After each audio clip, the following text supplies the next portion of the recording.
আমি হইলাম জলে মধ্যে ঘটক। আমার কাম হলো বিয়া বাড়ান আর বিয়া ভাঙ্গা।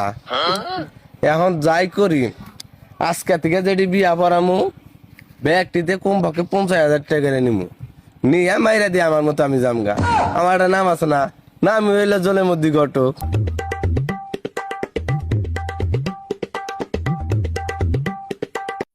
আপনি ঘটক সাহেব জলিমুদ্দি ভাই না? হ ভাই আমি জলের মধ্যে ঘটক। আপনারে আমি খুঁজতাইছি ভাই।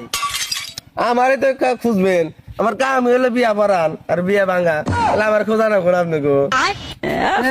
আমি হইলো পোলা বিয়া করামু, বুঝছেন? ও, ভালো কথা।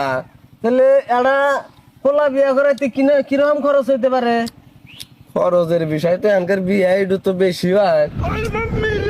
5 লাখ টাকা হইলে মানে বিয়া একবার পার করে দেওয়া যাবো। তাই পাত্রী কিন্তু ফার্স্ট ক্লাস রাখবো। পাত্রী ওটা নিয়ে টেনশন করেন না, আমার কামি হলে বিয়া পড়ান, নাম হইলে জলের মধ্যে ঘটক। আপনি সুন্দর পাত্রী পাইবেন, টেনশন করেন না। আপনি টেহা ম্যানেজ করেন, পোলারে রেডি করেন। তাহলে আপনার বকেয়া বেতন কিভাবে দেন আগে এটা কইলেন না তো?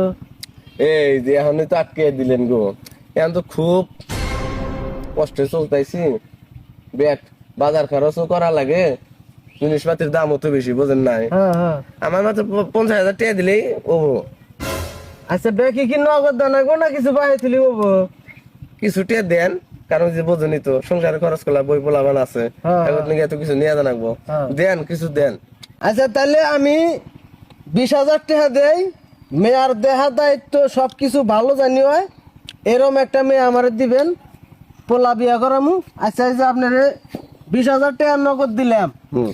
আচ্ছা যান তাহলে দেখে আমার আবার খবর জানায়েন। আচ্ছা ভাই, আর একটা কথা। কন আবার কি কথা? আচ্ছা, পাত্রে কি পুরাপুরি আত্মা সব ঠিক থাকে রাখবো, না একটা দুইটা যদি পাত, যেমন হাত নাই, একটা পাও নাই, বাল্লাই দিলে একটা চোখ নাই, ওইরকম পাত্র হইলে ভালো হইতো না? তোর মেয়া আমার পোলা হলো চাকরি করে, চাকরি করে না পোলার হাতে কি গেগা গুজা মেয়ে আনা যাবো? মাসে অপবাদ দিব না? না, কথা এটাও ঠিক কইছেন। তাহলে আমার জানা মতো একটা ফার্স্ট ক্লাস পাত্রী আছে, আর আপনি যদি কোন পাত্রী দেখাবেন নিয়ে, তাহলে কালকে দেখানোর ডেট করি। আচ্ছা তাহলে কোন দি মায়ের বিবরণ কন। আর মাইয়া দেখতে একবার টুসটুসা সুন্দর, মাশাল্লাহ, হাত পাও লম্বা চূড়া, গায়ের রং ফসা, কিন্তু একটুকা সমস্যা আছে। কি সমস্যা? ওই পাত্রীরা 3 দিন আগে বিয়ে হয়েছিল, 2 দিন পরে বিয়ে হওয়ার পর 2 দিন পরে ওই জামাইটা মরে গেছে গা। এখন মেয়ে পক্ষে মেয়েটারে বার্তায় না রাখছে, আবার বিয়ে দিবেন নি গে, আমার কইছে ওই দিনকে। আর আপনি যদি কোন ওইটা আপনার পোলান থেকে দেখে বের করি আমি। তাই? হ্যাঁ। আচ্ছা ঠিক আছে, ওইরকম পাত্রীর দরকার নাই, আর একটু ভালো যাতে বিয়া শাদী হয় নাই, অন্য পাত্রী আমার নাকবো, কারণ আমার